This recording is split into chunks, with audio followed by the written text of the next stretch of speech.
Train पर आदमखोर भेड़िए का हमला। रात का समय था। सभी अपने घरों में सो रहे थे।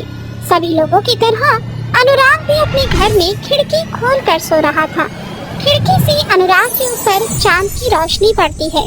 जैसे ही अनुराग के ऊपर चांद की रोशनी पड़ती है, वैसे ही अनुराग के शरीर में दर्द होना शुरू हो जाता है। अनुराग दर्द में करहाने लगता है।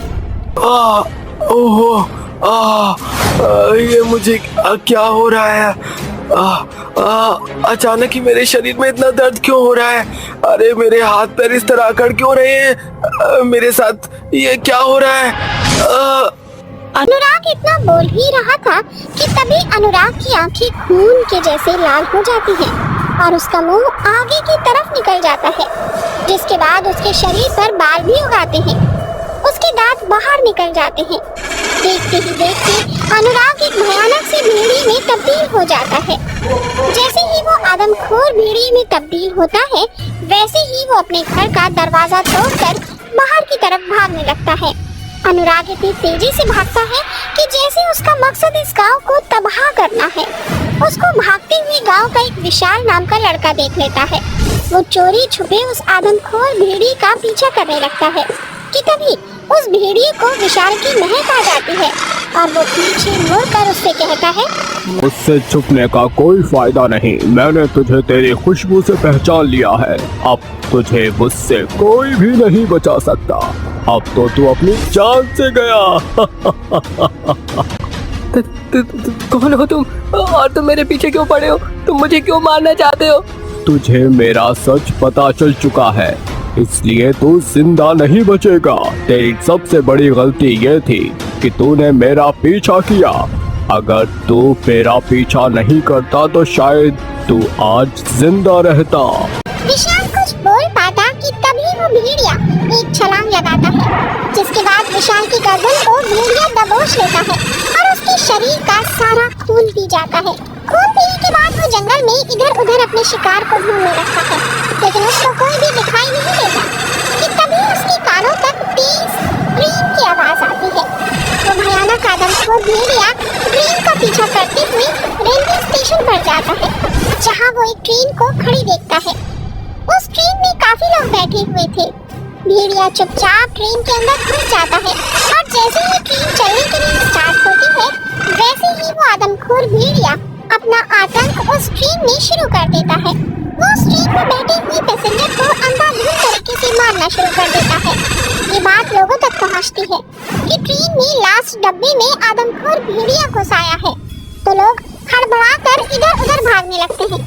भागते हुए एक औरत सभी पैसेंजर से बोलती है, अरे भैया, अब हम क्या करें? इस गाड़ी में तो आदमखोर भेड़िया घुस आया है, हमें अपनी जान बचानी होगी। अरे लेकिन हम कर भी क्या सकते हैं? हवा में मरने से कोई भी नहीं बचा सकता।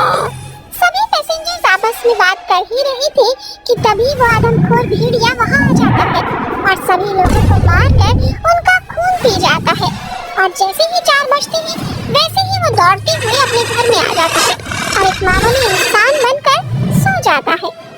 अगले सुबह अखबार में ये घटना सभी लोगों के सामने आई, तो लोगों को समझ नहीं आ रहा था कि आखिर उस ट्रेन पर किसने इस तरह का हमला किया होगा। और अब अनुराग रात के समय एक भेड़िया बन जाता है और ट्रेन के साथ साथ लोगों पर भी हमला करने लगता है। ये सब गांव का धूमधाम देख लेता है और वो भागते हुए गांव में जाकर गांव वालों को बुलाता है।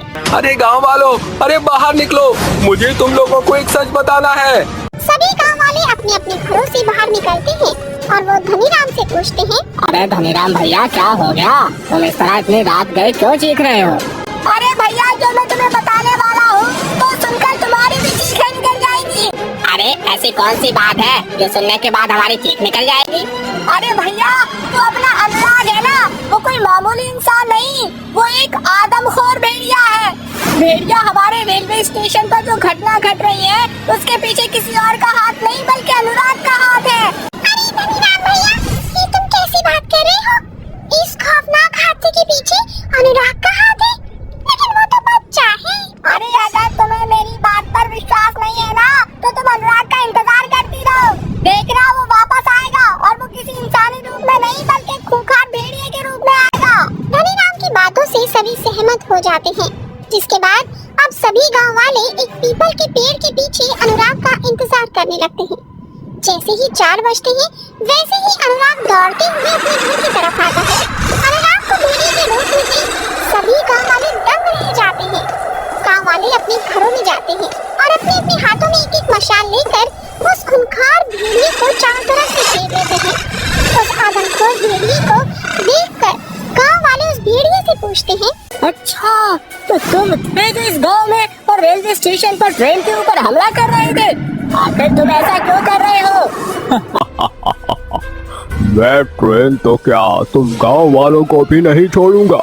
अमावस की रात आने पर तुम सबको मार कर खा जाऊंगा और फिर मैं इस दुनिया पर राज करूंगा, राज। भेड़िए और गांव वाले आपस में बात कर ही रहे थे कि तभी धनीराम उस भीड़ में से पीछे होता है और भागते हुए एक तांत्रिक बाबा के पास पहुंच जाता है। वो तांत्रिक बाबा के पास जाने के बाद तांत्रिक बाबा को सारी बात बता देता है। जिसके बाद तांत्रिक उस गांव में आते हैं और उस भेड़िए की तरफ आगे बढ़ते हुए बोलते हैं, इन गांव वालों को क्यों परेशान कर रहा है? आखिर तू क्या चाहता है? मैं अनुराग के शरीर द्वारा इस दुनिया पर राज करना चाहता हूँ। मैं कब से एक आत्मा के रूप में भटक रहा था, लेकिन जब ये अनुराग जंगल में आया तब मैंने इसके शरीर पर कब्जा कर लिया और अब मैं इस दुनिया पर राज करूंगा। ऐसा कभी नहीं हो सकता। इतना कहकर तांत्रिक उस आदमखोर भेड़िए के ऊपर गंगा जल छिड़क देता है। जैसे ही वो गंगा जल उस आदमखोर भेड़िए के ऊपर पड़ता है वैसे ही वो आदमखोर भेड़िया उस तांत्रिक से बोलता है, तूने सही नहीं किया। तूने इस गंगा जल को मेरे ऊपर छोड़कर अपनी मौत को दावत दी है। तांत्रिक, मैं तुझे जिंदा नहीं छोड़ूंगा। तू मुझे मारने लायक रहेगा तभी तो मारेगा ना। तांत्रिक इतना बोलता है और तांत्रिक के बोलते ही वो भेड़िया अनुराग के शरीर से निकल जाता है और जलकर मर जाता है। अनुराग अब उस आदमखोर भेड़िए से आजाद हो जाता है।